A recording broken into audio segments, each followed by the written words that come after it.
Welcome back to the 52 Weeks to Wealth. My name is Walter Morello. We've been traveling through these wealth principles for the last 19 months. This is Wealth Principle 19.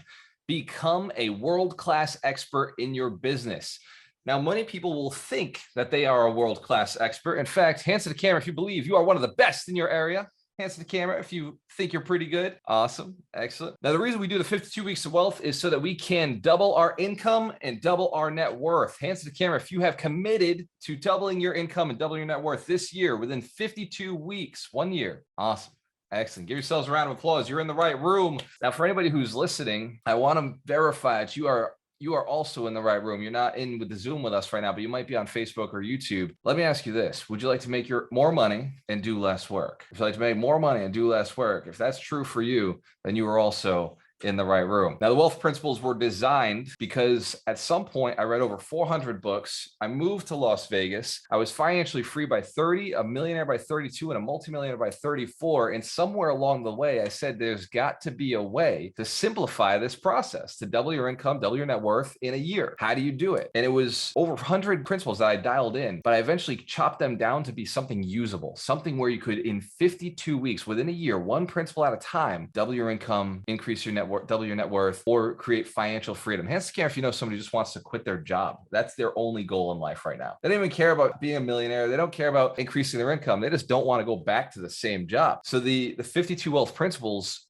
do that. Now, it wasn't easy. We had to attach books to them as well. And Mike Shine's got a book that he's going to talk about a little bit later. But before we talk about the books and before we talk about why this principle works, I want to share a little bit about myself. Never heard me before. I started from nothing. I truly was broke. I wrote the book, Broke to $250,000. This is for anybody who's never heard me before. Go read the book first before you message me. And then I started building wealth through real estate. I bought one house and I bought another, then I bought another, then I bought another. And eventually at around 30 years old, I was financially free. I didn't have to work anymore. I quit my job. In fact, I made the mistake of quitting my job at 28 before I was financially free. Has anybody ever considered that? Quitting their job before? That was the worst decision I had made. Prior to that, the worst decision I made was getting a divorce. That's where I hit my bottom, was deciding, hey, let's split this up. This isn't working, because the problem was still with me. I was the problem. Going through my life, it was challenge after challenge kept coming into my life. No matter what spouse I was with, no matter what job I was in, no matter where I was on vacation, I always had the same problems, because you can't remove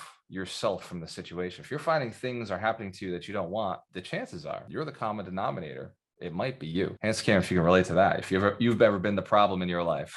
Awesome. All right, so we got a humble group. So for everybody who is first time, everybody on camera, these are our millionaires in the making or already existing millionaires. These are people who've joined the Alchemist Mentorship Program. They've gone through our 8-week jumpstart and they're still with us. Many of them have been through year 1 of the 52 weeks. They've doubled their income, doubled their net worth, or become financially free.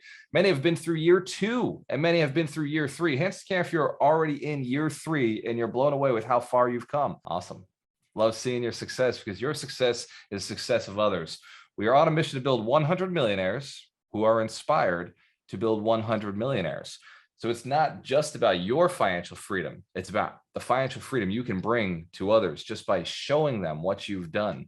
The reason most people are not successful is because they don't believe it's possible for them. And the second reason most people don't have what they want, because they don't know what they want. So if you know somebody who talks about wanting to be successful, who talks about wanting to do the right things, I'd strongly suggest inviting them to the 52 Weeks to Wealth challenge to see if they can become financially free, double their income, double their net worth. And if they've been talking about wanting success, invite them along. We'll see if they have what it takes. We'll see if they want it bad enough. We'll see if they can show up every week, take a new principle and apply it into their lives. Now, Wealth Principle 19, become a world-class expert in your business. This seems like a no-brainer. Yeah, of course, the person who's a world-class expert gets all the money, right? Hands camera if we agree. That's no challenge at all, right? Become the world-class expert, you get paid everything. The challenge comes with becoming the world-class expert, right? If it was easy, everybody would do it. Hands to the camera if you would do it already. If you knew the steps, it would have been done, right? You would have been on it. Fortunately, there are steps. There are things that you can do to become a world-class expert in your area, in your market. I'll tell you how I learned them on accident. I learned them because I was angry at my spouse. I was angry at the world. I was angry at the fact that nobody seemed to want to work with me. I was an accountant. I quit my job and I became a real estate agent, and I started selling. I got into sales. And as I was selling and well, actually, maybe I wasn't selling. I was just annoying people. So as I was annoying people and calling them and texting them and showing up at their house and door knocking and writing them love-filled cards that I didn't mean or care about, I just kind of wrote those thank you cards like, hey, thanks for letting me bother you for a day. I started realizing I don't know what the heck I'm doing. My self-conscious started realizing that maybe I should get trained. Maybe I should get some education. So I went to a few trainings. Hence, Karen, if you've ever been to a few trainings, anybody go through a few dozen trainings? Hence, Karen, if you're like, I'll still go to another dozen trainings. There's still more out there. So I was like you. I was hungry to learn because I was sick and tired of living the way I'd been living. I was tired of not being able to pay the bills, tired of not being the man that I wanted to be, tired of not being able to care for my spouse and care for my family in the way that I had desired to care for them, to create the world that I wanted to create for myself and the people around me. I got sick and tired. And so I recognized I'm going to start educating myself until I know how rich people think, until I am thinking and habitually moving in the way that rich people move. And that's where the principle for becoming a world-class expert in your business started to reveal itself. I started modeling people who were extremely successful. I started looking at people who had been the best in their market. I started looking at the top real estate agents. I was looking at Barbara Corcoran. Who remembers the red dress from Shark Tank? Barbara Corcoran. I started looking at her and I said, what did she do? What separates her? Why is she so unique? I started looking at the millionaire real estate agents on HGTV. I started looking at the people on HGTV who weren't even real estate agents, who were flipping houses. I started identifying what is it they're doing that I'm not doing that makes them the world-class expert. And that was where I started shifting over to social media, which, by the way, I share with you, before I got onto Facebook, I had made a solemn swear that I would never, ever get involved with this social media crap that everybody else was getting into. Hands to the camera if you remember that moment in your life also. Well, here we are. We're on social media. We're Zooming, we're streaming, we're everywhere digitally, and none of us are together in a space right now, which we'll talk about that later, why that can be detrimental to your business, but how it's giving us the cutting edge. When I realized I needed social media, I also realized another thing. I'm not very good at it. I don't know what to say. I don't know what to do. I don't know what people even want. And so I had to start watching again what the champions were doing, what this guy, Gary Vaynerchuk, was doing. Can't spell his name to this day, but I've figured out that Gary V knows how to run social media. Hands care if you know who that cat is. Gary V, right? He's running those V friends. He's got those NFTs now. But before it was NFTs, he was telling me get on Facebook. He was telling me get on YouTube. He was telling me not too long ago, get on TikTok. 3 years ago, he told me to get on TikTok. 3 years ago, I got on TikTok. Right now, we have 26,000 followers on TikTok because of the work I put in 3 years ago, not because of the stuff I did recently. Hands can't recognize this is kind of a long-term thing. It's a long game. Awesome. As I was going through this, I also realized that my sales skills were terrible. I had to increase my sales skills. And in order to increase my sales skills, I had to go to people who had great sales skills. I started following Grant Cardone. I started following great trainers in the sales arena. I started reading things like How to Win Friends and Influence People, books like Sell or Be Sold. Og Mandino's The Greatest Salesman in the World. I started going after this education, training and developing myself so that I could learn how to be the best salesperson in the world. Hands care if you've ever said you want to be the best at what you do, the absolute best in the world, then you're on the right path, right? Become a world-class expert. You must first believe it's possible. You must first believe that it's possible, not just possible, but possible for you. This is one of the steps. Now, I mentioned that there is a secret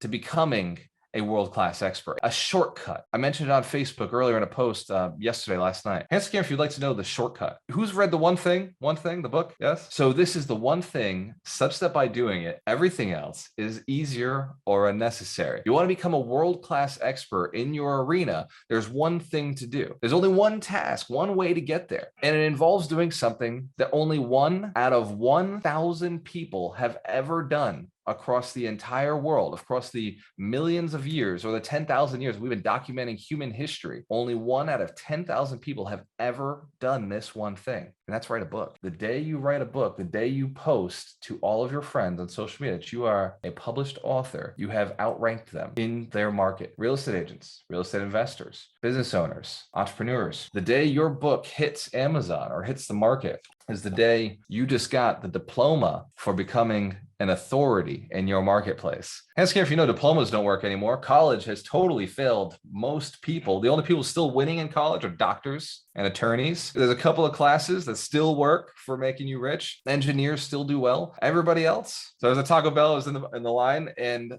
the girl said that I just got out of college, because I've seen her a couple times now. Imagine that. She said, I just got out of college. I said, wow, congratulations. It was her graduation day. I said, congratulations. What did you go for? And in my head, I was thinking, don't say general studies, don't say psychology. Hence, if you've ever thought that before when somebody's told you they went to college and graduated. So I have to think, please, please, please. And for whatever reason, I started feeling psychology come out. And she said, oh, psychology. I was like, awesome. Psychology is great for sales. Please, I strongly encourage you to get into sales and marketing with that degree, because let me assure you, there's nothing else out there for you. Psychology will not work unless you start applying it to the right business, the right strategy. So anyway, getting back to the book, this is better than a bachelor's degree, especially an associate's degree. It's better than a certificate. It's better than a master's degree or a doctorate, because a doctorate in psychology just means you get to sit and charge more per hour. A book means you can charge whatever you want. Hence, if you want to be able to charge whatever you want, because you are the authority. Here's another way that a book adds value to your authority. By the way, the reason you want authority, the reason you want to become a world-class expert is because you can demand whatever pay you want. Well, the other real estate agents are out there. Well, hence, if you're a licensed real estate agent, hence, if you know a licensed real estate agent, right? Anybody? Real estate investors, we know a few. Here's the deal. Real estate agents, they charge you 1 to 6% on a transaction, and they charge you only if they close on the deal. When you write a book, you can charge somebody for coaching to go and buy a piece of real estate. Hands to the camera if you have ever paid me for any kind of coaching related to real estate purchases. Excellent. Ask if you've ever been to any of my events and paid some sort of price for going to learn how to buy some real estate. Give yourselves a round of applause, by the way. You are proof of concept that it is also possible for you to do the same thing once you have written a book. Now, not all books are created equal. Obviously, some books do worse than others. Some books are fantasy novels, which I got a few over there. You know, we got the Witcher series, we got the Wheel of Time series, we got Lord of the Rings. Those books never brought me business. Right? Like if I wrote a fantasy novel, which my brother has written some fantasy novels, go look up Joshua Amarillo, author. Those books have never brought in business. They may sell books and you make that $3 a book, but they don't bring in business. Whereas an intentional book, a book that is written towards your business, like Broke to a Quarter Million, was written towards teaching people how to get their first $250,000. We're gonna do some exercise today, like we do every week. We do an exercise that's practical that you can implement. Hands to the camera if you would like to write your book outline today on this call. This is something that me and Jen give away for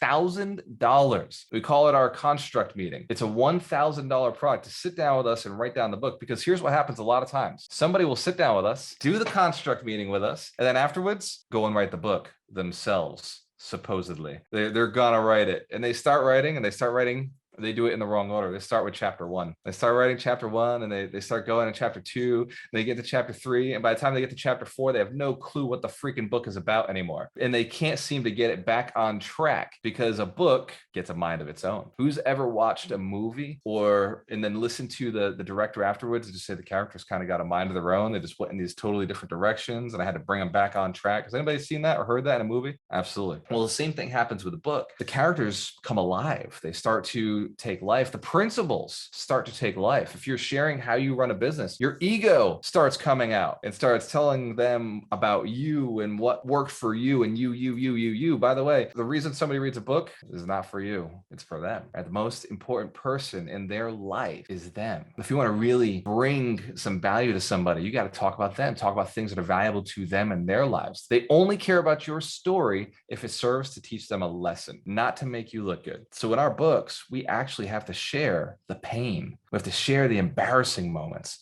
the things that we didn't want to talk about. We don't want anybody to know about. We have to actually put those into our books. Answer Karen, if this is valuable so far, if you'd like to do that with us right now, our construct, how this works. Excellent. Before we go into this, I do want to share a couple more reasons why the book works.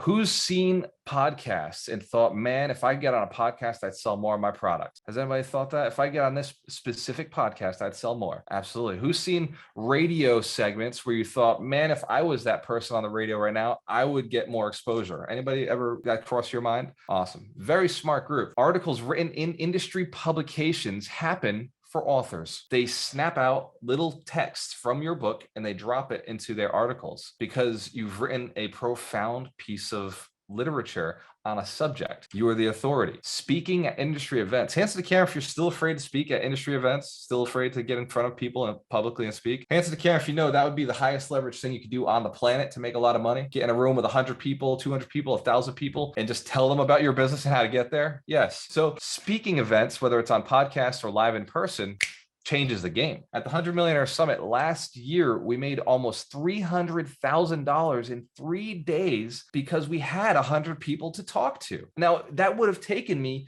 weeks to go through 100 people and have those deep, meaningful sales conversations to find out what they needed, find out what their goals were, find out where they were going, find out what they wanted, find out how I could create that for them. Or I could, over a couple of weeks, ask them all those questions via surveys, get them to a 3-day event and deliver the exact product that they were looking for. Hands to the camera if you recognize that's more valuable. And that's only possible with a book. It really helps. Landing high profile clients happens when you hand them the book, when you let them know, yeah, I'm kind of the big deal on this. I'm kind of the authority. We just recently created a program where we sold a program for $25,000. We had one of our good community members buy double that. They said, Greg LeBlanc said, I want 50,000. 50,000 for one transaction. Now, obviously that 50,000 is going to lead into a $500,000 equity position.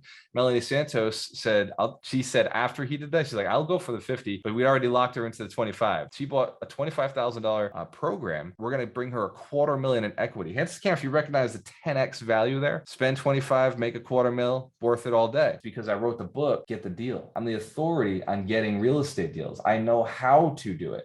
It's also because they like me a lot. So let's give them a round of applause just for, deep relationships. I love these guys. But you can get to higher level clients, like really valuable people who are players in the game when you've written a book in that specific industry. In fact, Greg gained so much from Get the Deal. He said, man, I will pay to have it on audio version. Right, Greg? Remember that conversation? You're like, dude, I'll literally pay to have this put on audio. Hands to camera if you think that would be valuable to have it on audio. Coming soon. Give me time. I've done the first 4 chapters and the rest I am going to send out to have somebody do. Now, coming back to you, because you're the priority. Now that I've sold you on the concept of how important this is, I want to give you the ability to go out and do this.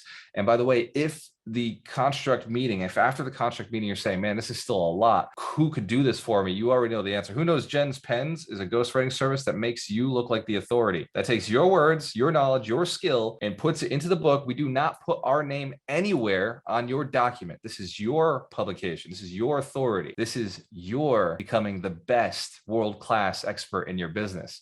And we do it because that's how we build 100 millionaires. So as you go out and you serve more with your book, your education, putting it out there, if it's about money, if it's about wealth building, if your business in any way helps people make money, then you're building 100 millionaires, because all it takes is 100 people to read that book and take action on it. Hands to camera if you recognize it's a part of our mission. It's part of our core values to build authors, teach people how to speak and coach. Excellent. So let's do this. You're going to need a pen and paper for this one. For some of you, you may want to grab a mind map. We have a special tool that we use, MindMeister. You could use, there's a lot of different ones. That's the one I can think of right now. It's a mind mapping service, and I'll pull it up on the screen. Who'd like to actually see our template, our book strategy template? Excellent. So this is proprietary, but you know me, I love you guys and I want to see you be successful. So here's our book strategy. We start with our 6 core beliefs, our 6 core strategies.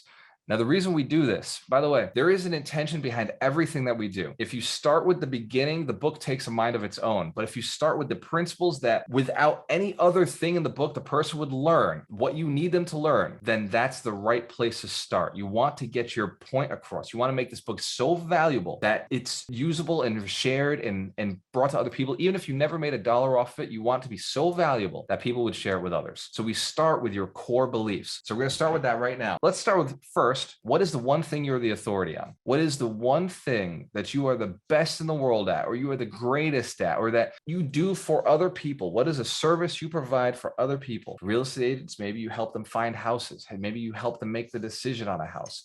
For real estate agents, maybe you work with investors and you help investors find the best return on investment. For coaches, maybe like you're Doug McGurk, you help coaches speak, you help coaches get their message out, their clear message. Maybe you're like Mitch, you teach people how to do crypto. So this is your chance to write down, what is your thing, your special thing? For Frank Montero, he teaches people, he shows people how to get financing for their businesses, for their commercial loans, for their flips, for their rental properties. For Brian Huffman, he gets insurance for people, helps people get insurance. Mike Shine, he helps people get to the closing table. He helps people increase their income through partnering with people, because more partnerships means more closings. So Mike's at that next level. How do I build millionaires and get more closings for my business? All right, now that you've gotten your core belief, your core thing that you want people to learn, your core teaching, we're going to have to break it down into 6 core beliefs. 6 core beliefs. And these 6 are going to be your center chapters. So chapter 4 is actually step 1. Hands to the camera if that makes sense. Chapter 4 is step 1. Excellent. Any of our authors who've been through this already have seen this, or maybe seen this for the first time if you're one of our original authors. So step 1, what are the 6 steps? You're going to write down the 6 steps that it takes to do your core belief. So for example, Michael Shine, he did a book with us on partnerships. One of his core beliefs was you had to be able to evaluate the people. You had to get the goals together on the same page. Commitment was one of them. Are they committed? Are they somebody who flakes on things, or are they somebody who sticks to things? Identifying red flags on a person. These are different skills that were required. So write down your core beliefs. For real estate agents, you don't have names on deeds. So the 7 steps to names on deeds, it was strategy, location. Then you had to submit an offer and evaluate the deal. Actually, it was evaluate the deal, submit an offer. Then you had to get the funding, and then you had to close on the property. And then you had to get management in place. So there's multiple steps for evaluating and getting real estate deals. So write your 6 down. This is your chance to write your 6 down. They don't have to be in the perfect order. You can adjust those later. As you're writing, be thinking, what are the steps? What would be the right step? Again, it doesn't have to be perfect order, but just think about, like, if I could only teach 6 things, what would those 6 things be? If it's weight loss, maybe you're thinking about the nutrition aspects, 1 or 2 points on nutrition. If you're thinking about the physical workouts, 1 or 2 points on the physical workouts. If you're thinking about maybe consistency, like showing up and like how important that is, or accountability, 1 or 2 points on those components. Those steps are going to be key to building your book. Next up, we're going to move into what we call the feel-good chapters. These are the chapters that move them towards something. If your book, by the way, book is about sales. A book is about selling you, your service, a belief, an idea, a new form of education, a new way of thinking, a new way of operating. So the book has to sell them on something. And if your book doesn't give them a way to get back to you and connect with you in some way, you're not going to make any money. Hands to the camera if you know it's got about making money too. We also have to bring them back to you. Yes. So the last 3 chapters, these last 3 chapters are very intentional. These are sales chapters. The book has to do 3 things. The first is entertain. The second is educate. And the third is empower. These last 3 chapters are designed to empower the reader to take action, whether that be with you, or whether it be with somebody else, or whether it be with taking action on a thought. So the last 3 chapters are super, super intentional. We may frame them as a scalability chapter, or a communication and inspiration chapter. Why you want to be the village idiot. So you want to go and hire people who are mentors to you, or why you want to have somebody who knows what they're doing, or why you need to scale out and do systems. Chapter 10 typically talks about thinking bigger and leveraging other people. Chapter 12, we want to talk about and handle some objections. Perfectionism is procrastination. A lot of end chapters in a book are going to be talking about getting the challenges out of the way. Why would somebody not go and do something? It's because they read this book and they thought, I got to do everything perfectly. I'm not ready yet. Hands to camera if you know, perfectionism will kill you. It is the death to action. Yes. So in order to get somebody to do something, you have to talk about analysis paralysis, the death of procrastination, like why it's so bad. And understand the 2 things. This is a story that I kind of mentioned when I talked to an author. There are 2 things every rich person says. 1, they lean on other people's knowledge and resources. And 2, they wish they did it sooner. They wish they did it earlier. Then chapter 12 is the last chapter. This is the hug, the kiss, the high five, the daps, so that they can know that you're there, you're caring, and there's an opportunity for them to work with you in the future. Action steps for getting the most out of this book. This may be a space for you to go back and say, hey, this was what chapter 4 is about. 5, 6, 7, 8, 9, 10. Remember chapter 1 about mindset and goal setting, behavior change, things that may have to happen, opportunities. If you have a mentorship program, this would be the time to talk about it. If you had a mastermind, this would be the time to talk about it. If you have a service of any kind, this would be where you talk about it. And then you, at the end, say, look, no matter what happens, go do it. And you can see we have just fucking do it on our on our internal template for our community. Now, the last part of writing a book is what the user is going to read first. We never write the first 3 chapters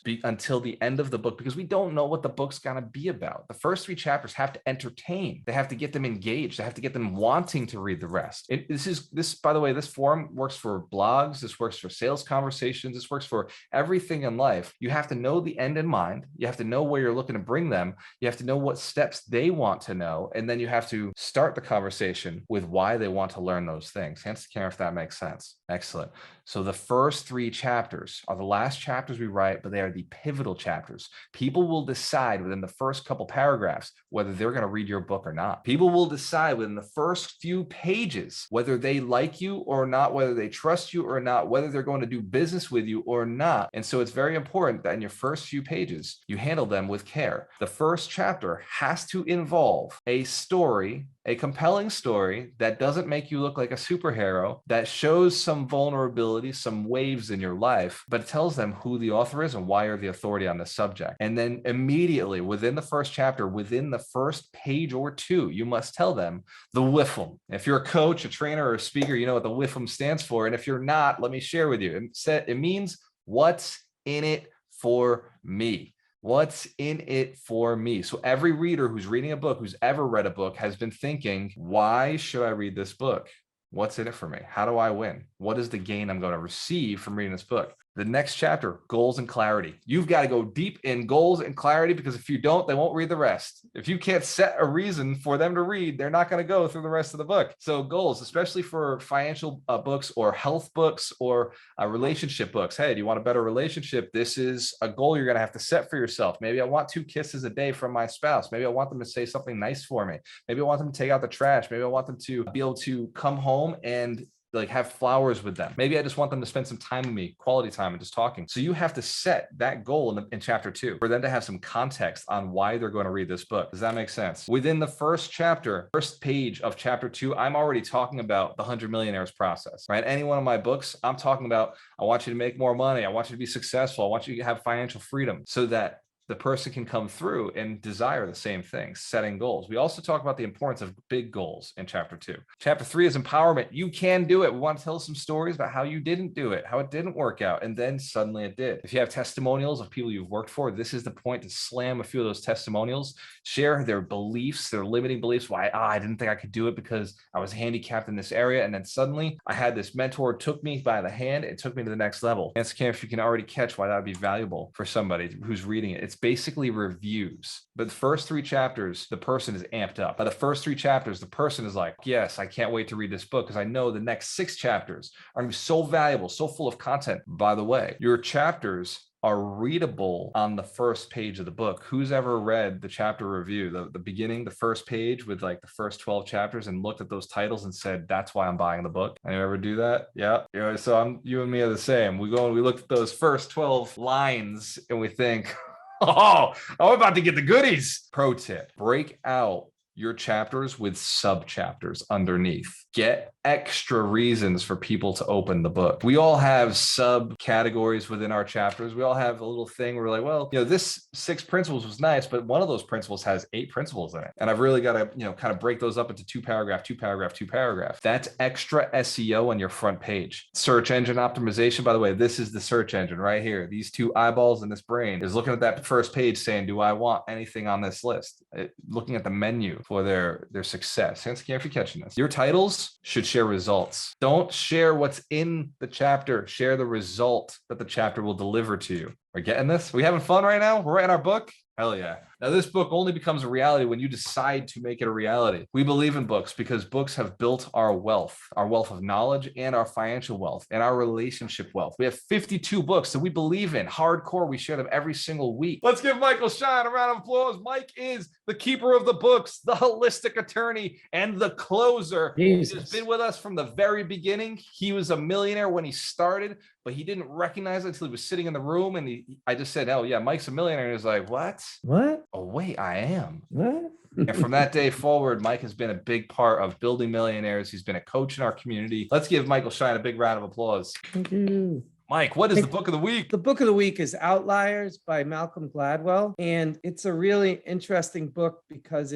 well, first of all, one of the quick things that it shows is that if you do 10,000 hours of anything, you will become a world-class expert in your field, whether that's playing violin, whether that's like the Beatles. The Beatles would play like 8 hours a day in Hamburg, Germany, just practicing. And that's how they became so good at their craft. Hockey players, this is kind of interesting story. If you're at the cutoff age where you're the oldest of the Canadian hockey players, and you always got more opportunities than the younger kids did because you were a little bit more mature. So they would say, oh, this kid, he can go up to the next level and we'll give him more opportunities. So it's an amazing book with lots of stories in it. I always like books with lots of stories. And the principle, when Walter and I were talking about this, definitely become a world-class expert in your business. So yeah, it definitely shows you that.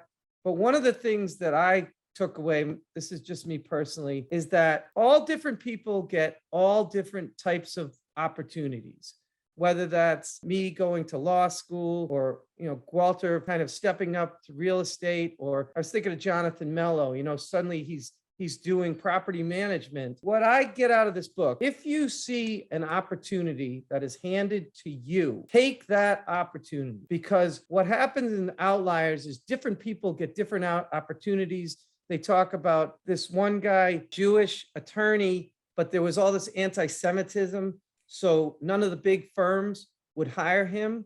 So he jumped in and he took a job in a less prestigious firm because that's all he could get. He ends up taking this firm, and it becomes this firm, Skadden and Arps, which ended up with 2,000 attorneys in it and crushed, and they were doing specialized work. So he came from nothing, but it was all because the prestigious firms wouldn't take him simply because he was Jewish. So that was just an opportunity. If the universe hands you an opportunity, take that opportunity. And if you miss the first one, don't beat yourself up, take the next one. So Outliers, it's a great book. It's fun to listen to or read. Outliers. Malcolm Gladwell, highly recommend it. I read it and I listened to it. Thank you. Let's give Michael Shine a round of applause. He is the keeper of the books. Again, he's the holistic attorney. He's the closer and a really good friend. So if you're getting value from the 52 Weeks to Wealth, my strong suggestion is that you show up again week after week. The people who do this consistently over and over are the ones who make the most money. Hands to the camera if you gained some value from today's call. If you gained some value, if you're going to share it with somebody, awesome.